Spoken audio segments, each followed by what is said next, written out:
All right, Rob, let's get into some NBA. Obviously, another game tonight. I can't say a big one. This series is over. We all know it. Golden State's up 3-0 over Dallas. Game 4 in Dallas. I think the big question, Rob, is will the Warriors naturally relax, even if it's only subconsciously, and will that be enough for Dallas to get a win? And conversely, is Dallas already packed it in, Rob? You know, right. That's the thing, too. So we'll see what kind of game we get. But speaking of what kind of games we get, Rob, there have been blowouts galore in these playoffs. So here's the numbers. The last 17 playoff games, that includes last night's rout by Boston over Miami, which was essentially over in the first quarter.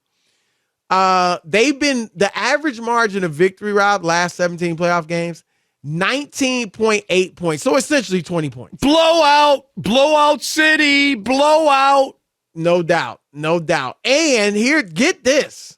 In those 17 games, Rob, there have only been 7 clutch time minutes across the board. 7. That's ridiculous. That's unbelievable. That's unheard of, Chris. 7 minutes through of 17 games? And clutch time, of course, is a game that's within 5 points with 5 or fewer minutes left. Last time, Rob, we had a final score within 5 points in these playoffs. Bucks Celtics, round 2, game 5. So not game 6 or game 7. So here's the last thing, and then I'll let you tackle this issue. Rob, the record in the NBA playoffs all time for games decided by 20 or more points, so routes, 20 or more points, is 24. We are just in the conference finals and really midway through the conference finals, and there have already been 22 games decided by 20 or more points. So it looks like this will be a new NBA record for blowouts. So what are your thoughts? I told you it was the worst regular season I can remember, and this is the worst playoffs I can remember. I don't care what the TV ratings say. I don't know. Maybe it's background noise. Maybe people have just nothing else to do, but they can't be enjoying this, Chris. This is not NBA basketball fantastic. This is NBA basketball fugazi. 20-point blowout. Who watched last night? I was flipping around for a Golden Girls marathon. Well, you would have been doing that anyway. Who in their right mind watched last night's game where the starters combined for 18 points? Since when? My God. It's these damn analytics and all these missed threes. That's why we have so many blowouts. I hate it. I can't believe anybody. Who's watching this? Are we sure the ratings are right? I can't believe it. Maybe they're getting. People are just don't know what else to do. It tells you maybe it's an indictment of the rest of television that currently nothing else is on, or people have just left the TV set on, turned on music, or are doing something else. But they can't be riveted to their televisions watching this mess, this disaster. It's in the words of Charles Barkley, the NBA right now is unwatchable.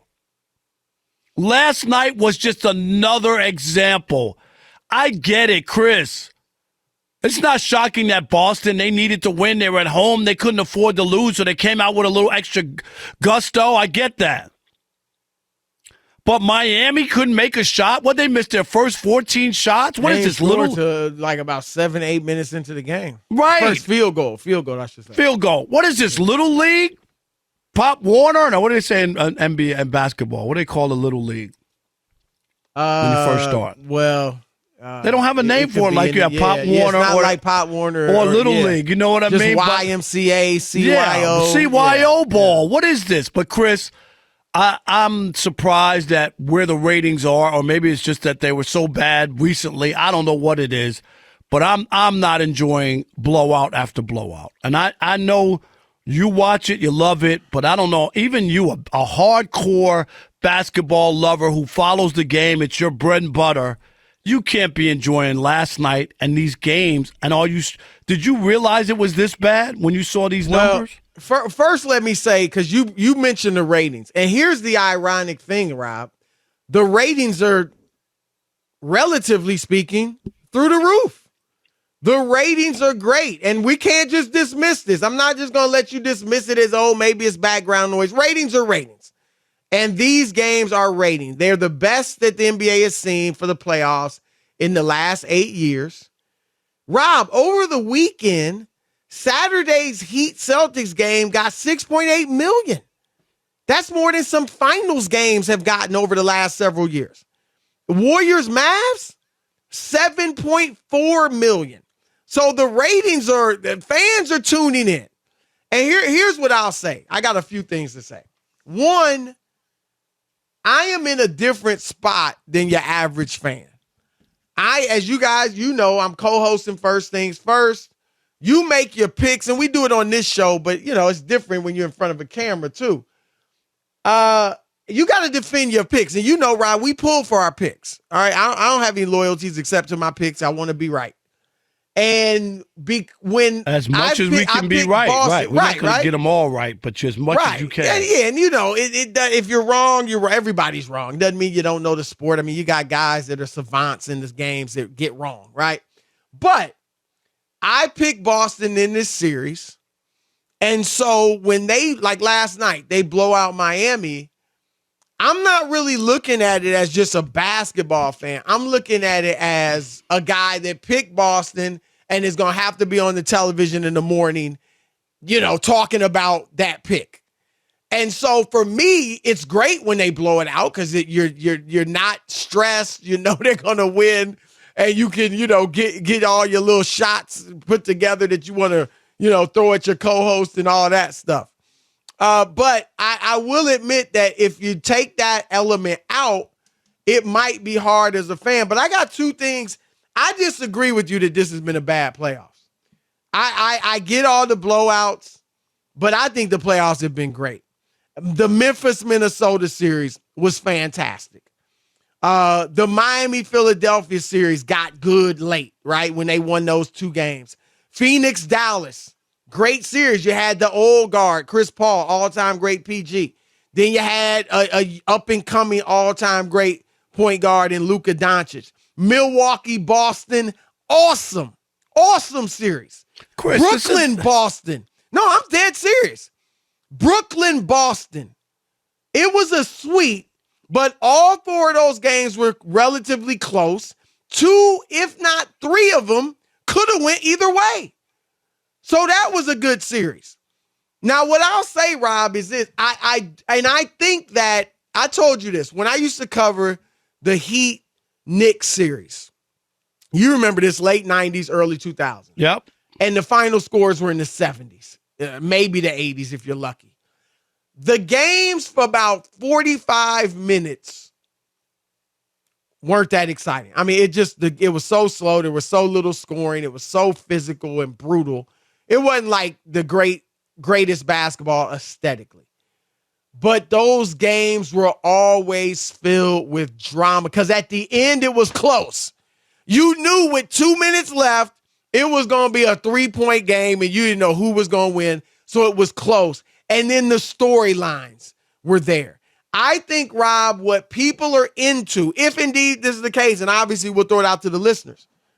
For me, I think such a big part of the NBA, Rob, has become storylines that I think that's what people are into. See, I think the game itself might not be good, but they want to see KD and Kyrie. Kyrie's out there. We want to see. KD is one of the all-time greats. Is he going to lose to Boston? Boston is this young up-and-coming team. Giannis, the best player in the world. Can he become a LeBron James, a Michael Jordan? CP3 versus Luke, I mentioned that. I think the storylines are what are driving people to be interested in kind of this ongoing drama, which is the NBA season. Each individual game might not be that great, but the storylines surrounding the games are still there and they're still great. And the NBA has made its bed like this. Yeah, this is what we sell. This and is what people are buying. Yeah, I don't think like a great series, right, doesn't mean that you've seen great games. And Boston and Miami's 2-2, and normally you would be like, wow, what a great series. But these games have been terrible, and each of the last 2 games have been over in the first 6 minutes. So you can sell a storyline, but as a basketball fan, just watching the game on a Monday night, forget about, I don't care what happened the last 3 games prior.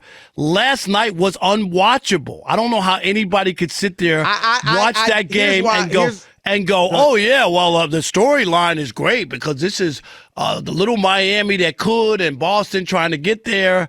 I'm like, wow. Here's how people could keep watching. Because I mentioned it yesterday, Rob, the 3-point era, one of the benefits of it is that we see more comebacks than ever. And it's documented. In the last 5 years, there have been 535 comebacks from 15 points or worse.